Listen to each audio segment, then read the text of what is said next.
I am an APUSH student. In pursuit for APUSH extra credit, I've decided to visit Martin Luther King's grave. However, my one-man plane broke down and I parachuted into the Canadian tundra.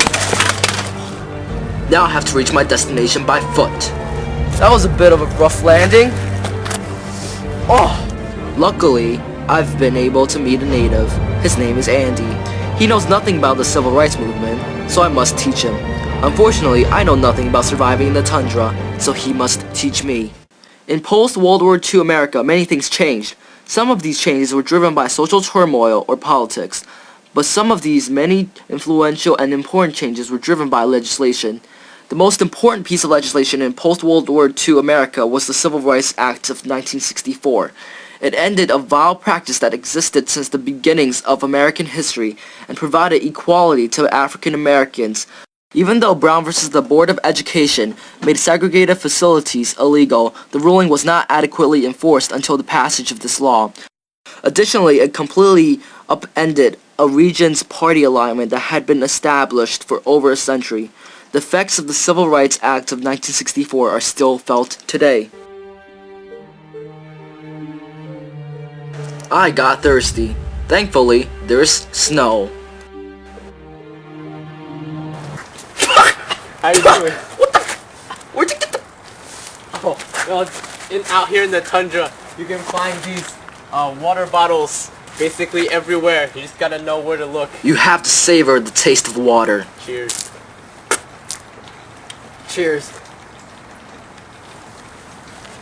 Since the beginning of America's history in 1608 in Jamestown, slavery reared its ugly head.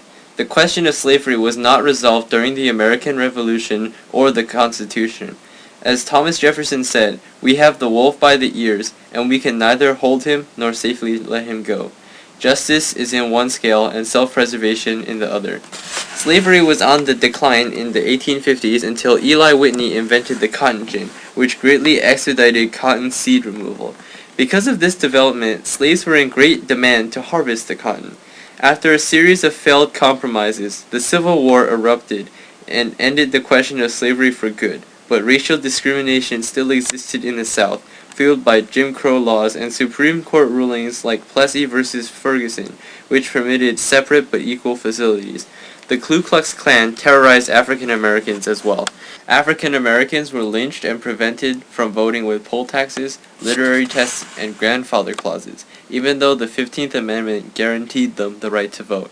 Even after World War II, after African Americans served valiantly in the military to defeat discrimination abroad, discrimination at home still continued. Watch out.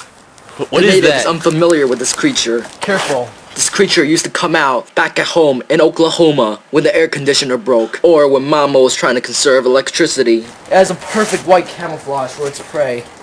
It's twirling blades that spin at 60 radians per second per minute, per hour, per day. You have to approach it with care. Do not try this at home, guys. Try it everywhere else. But that's one weakness.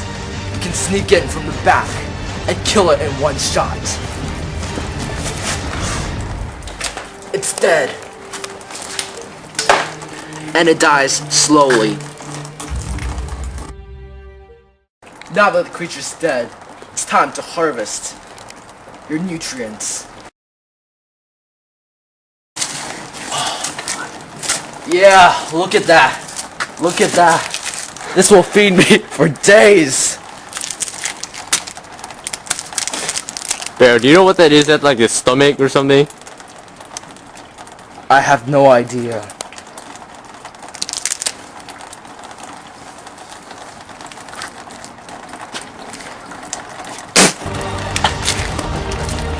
This is horribly distasteful.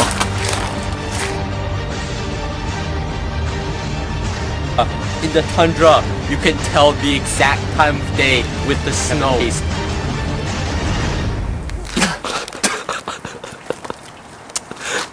Alright, it's about 10:30 p.m. The sun's about to set, so we really need to start making some shelter.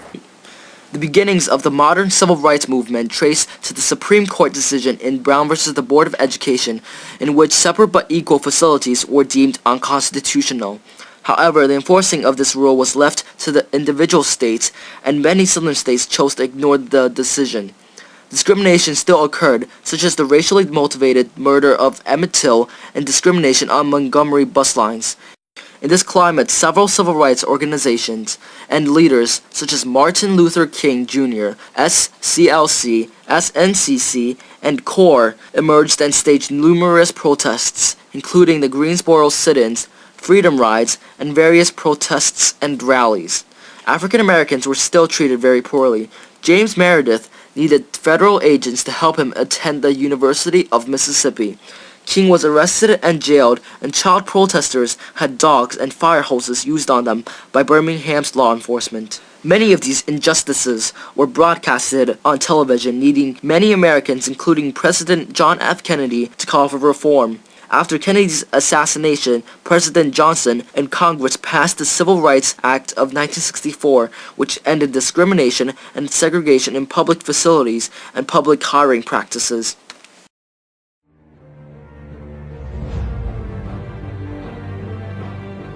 South. Oh, it's like instant noodles. Instant shelter. Instant shelter. This is a blessing from God. The passage of this law had immediate consequences. The South, which was still very racist, no longer voted Democratic, as Johnson, a Democrat, had signed this bill into law. It had been Democratic, but the passage of this law shifted the entire region over to the Republican Party. The South still generally backs Republicans today. Look, it's a cougar! Run! Run! Run! Oh my god. Ah! They got Andy! Oh my god! Okay, he escaped. Okay. Wait, cougars don't live in the tundra.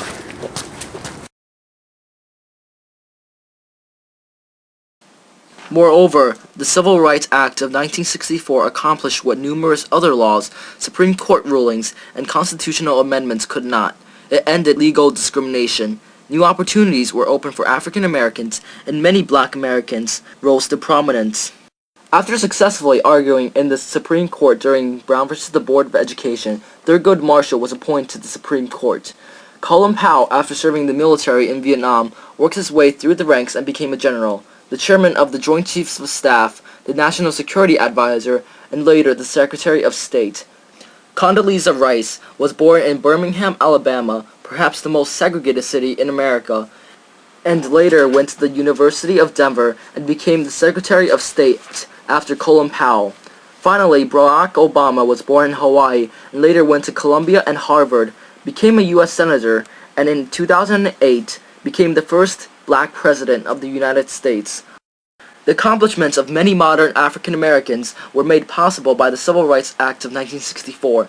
The chains which had prevented blacks from fully gaining freedoms throughout most of American history were finally cut, and African Americans excelled at many walks of life, even attaining the most powerful position in the country, the presidency. For African Americans, the Civil Rights Act of 1964 made good on the promises in the Declaration of Independence and the Constitution, finally integrating them into the mainstream American society. Seems like we're lost. Oh yes, there's this ancient trick by the natives.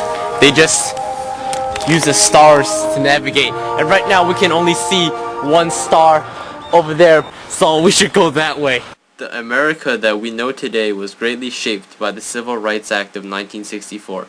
African Americans were no longer relegated as second-class citizens, forced to make do with separate and often worse facilities. Finally, after 2 centuries of slavery and an additional century of discrimination, African Americans were legally equal to whites. The Civil Rights Act of 1964 achieved a more perfect union promised in the Constitution, ending a huge injustice performed over centuries to an entire racial group. It is the most influential piece of post-World War II legislation.